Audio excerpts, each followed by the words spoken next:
வணக்கம். 5 மணி செய்திகளை வழங்குவதற்காக நான் காயத்ரி. விரிவான செய்திகளை பார்ப்பதற்கு முன்பாக தலைப்புச் செய்திகளை பார்க்கலாம். நீலகிரி, கோவை மாவட்டங்களில் இன்றும் அதி கனமழைக்கு வாய்ப்பு. வரும் 30ஆம் தேதி வரை மிக கனமழை பெய்யும் என கணிப்பு.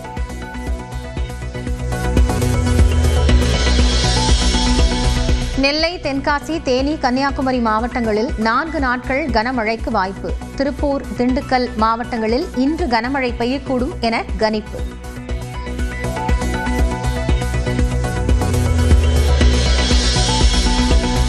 உதகை சுற்றுப்பகுதிகளில் தொடரும் கனமழையால் நீர்வரத்து அதிகரிப்பு. கல்லட்டி நீர்வீழ்ச்சியில் ஆர்ப்பரித்து கொட்டும் நீர்.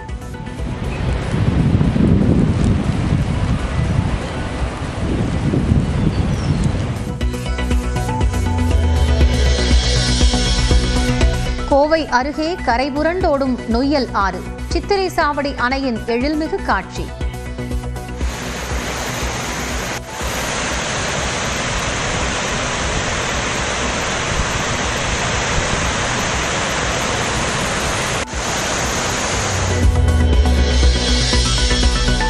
உதகை கூடலூர் அருகே ஆற்றில் சிக்கிய கார் 3 நாட்களுக்கு பின் மீட்பு. கிரேன் உதவியுடன் மீட்ட தீயணைப்பு வீரர்கள்.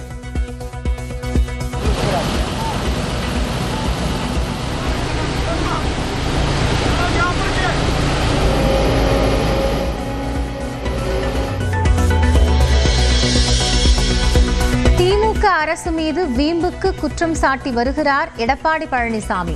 அதிமுக ஆட்சியில் சாத்தான்குளம், தூத்துக்குடி சம்பவங்கள் நடந்தது தெரியாதா என முதலமைச்சர் மு க ஸ்டாலின் கேள்வி. சாத்தான்குளம், தூத்துக்குடி இந்த மாதிரி பல்வேறு சம்பவங்கள் இருக்கு. அதெல்லாம் எடுத்து சொல்லிட்டு தான் நேரம் போட்டாது. இதெல்லாம் வீம்புக்குன்னு பண்ணிட்டு இருக்கிறது. தனது கொளத்தூர் தொகுதிக்கு சென்ற முதலமைச்சர் மு க ஸ்டாலின் நடனமாடி உற்சாக வரவேற்று பெண்கள் மகிழ்ச்சி.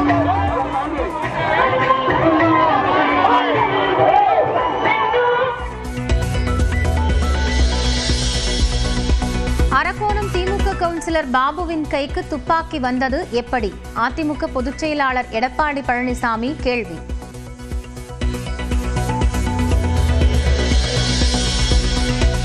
மாநிலங்களவை தேர்தலில் தேமுதிகவிற்கு சீட் கிடைக்குமா?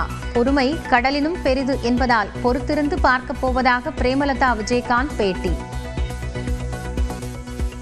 அதாவது நான் சொல்லிட்டேன்ல, பொறுமை கடலினும் பெரிது, வெயிட் பண்ணுங்க.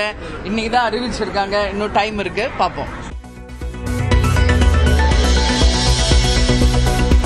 மாநிலங்களவை தேர்தலின் போது அதிமுகவில் இபிஎஸ் அறிவிக்கும் வேட்பாளர்களை ஏற்கக்கூடாது. தேர்தல் ஆணையத்தில் புகழேந்தி மனு தாக்கல்.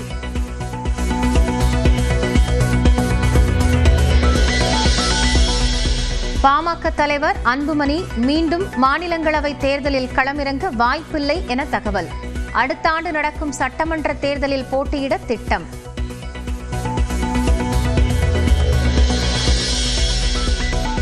மாநிலங்களவை எம்பி பதவியை பெற மதிமுக முயற்சி. திமுக தலைமையிடம் கோரிக்கை வைத்துள்ளதாக தகவல். அதிமுக என்ன நிலைப்பாட்டில் உள்ளதோ அதே நிலைப்பாட்டில்தான் நண்பர் விஜய் உள்ளார்.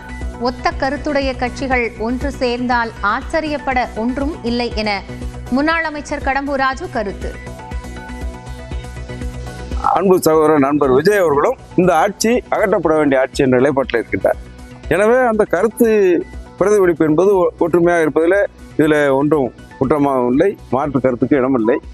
இந்த ஆட்சி அகற்றப்பட வேண்டும் என்ற ஒத்த கருத்துடைய கட்சிகள் ஒன்றாக சேர்ந்தால் அதில் ஆச்சரியப்படுவதற்கு ஒற்றுமை. தக் லைஃப் படத்தில் சிம்புவுக்காக ஏஆர் ரஹ்மான் இசையில் பால் டப்பா பாடியுள்ள ஓ மாரா பாடலின் லிரிக்கல் வீடியோ இணையத்தில் வெளியிட்டது படக்குழு.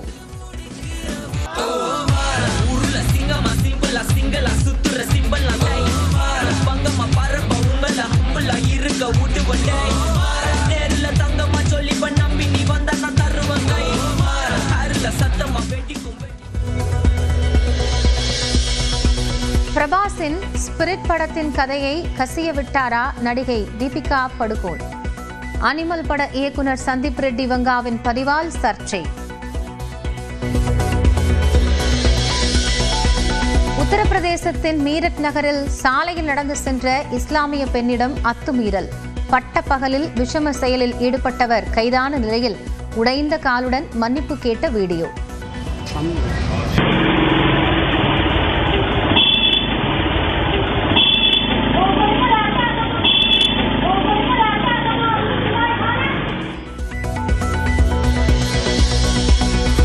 மீரட்டில் குப்பையிலிருந்து தங்கம் உருவாக்கும் இயந்திரம் விரைவில் பயன்பாட்டிற்கு வரும்.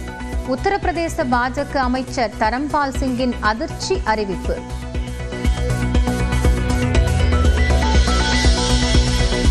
மத்திய நிதியமைச்சர் நிர்மலா சீதாராமனுடன் மதுரை எம்பி சு வெங்கடேசன் சந்திப்பு. ரிசர்வ் வங்கி வெளியிட்டுள்ள நகைக்கடனுக்கான கடும் நிபந்தனைகளை நீக்க கோரிக்கை.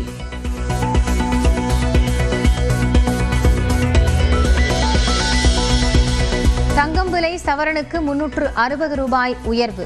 1 கிராம் 8,995 ரூபாய்க்கும் 1 சவரன் 71,640 ரூபாய்க்கும் விற்பனை. மும்பை பங்குச்சந்தை சென்செக்ஸ் 624 புள்ளிகளும் தேசிய பங்குச்சந்தை நிப்டி 174 புள்ளிகளும் சரிவு. 1 லட்சம் கோடி ரூபாய் நஷ்டமானதால் கவலையடைந்த முதலீட்டாளர்கள்.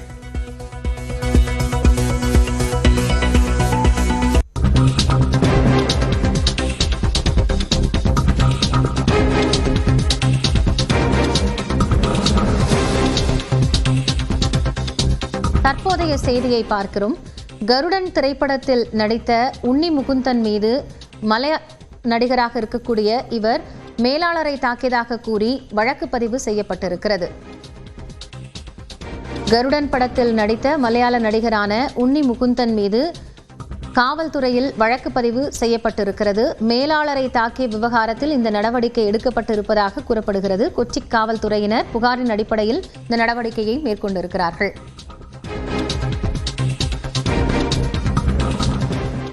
வங்கக்கடலில் புதிதாக காற்றழுத்த தாழ்வு பகுதி உருவாகியுள்ளதாக வானிலை ஆய்வு மையம் தெரிவித்துள்ளது.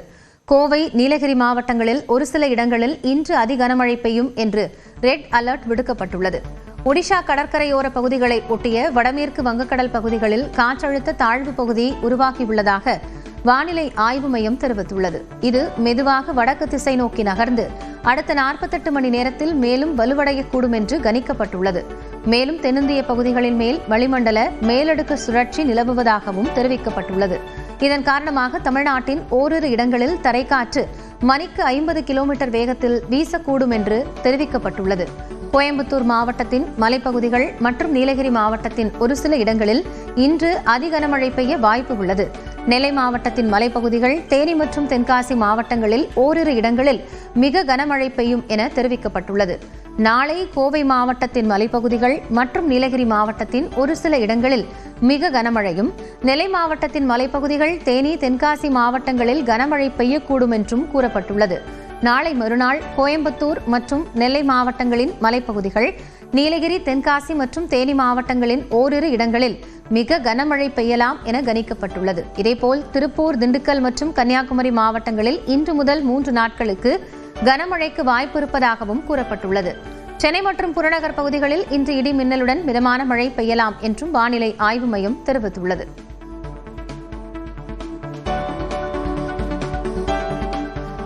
திருப்பூர் மாவட்டம் தாராபுரம் அமராவதி ஆற்றில் முதலைகள் நடமாட்டம் இருப்பதால் ஆற்றில் இறங்கவோ துணி துவைக்கவோ செல்ல வேண்டாம் என எச்சரிக்கை விடுக்கப்பட்டுள்ளது. தாராபுரத்தில் சீத்தக்காடு, மணலூர், தாளக்கரை உள்ளிட்ட பகுதிகளில் அமராவதி ஆற்றில் முதலைகள் நடமாட்டம் இருப்பதாக பொதுமக்கள் அச்சம் தெரிவித்துள்ளனர். இந்நிலையில் தாராபுரம் நகராட்சி பூங்கா பின்புறம் உள்ள அமராவதி தடுப்பணையில் 12 அடி மற்றும் 13 அடி நீளமுள்ள 2 முதலைகள் தென்பட்டன.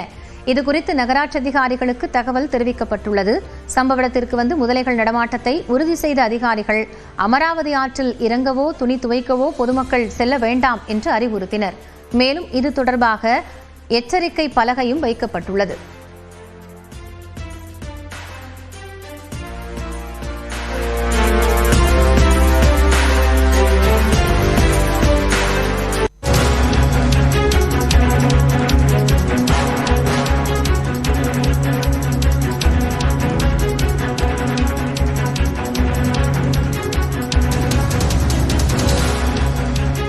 அண்மை செய்தியை பார்க்கிறோம். தென்மேற்கு பருவமழை இந்த ஆண்டு இயல்பை விட அதிகமாக பதிவாகும் என்று இந்திய வானிலை ஆய்வு மையம் தெரிவித்திருக்கிறது.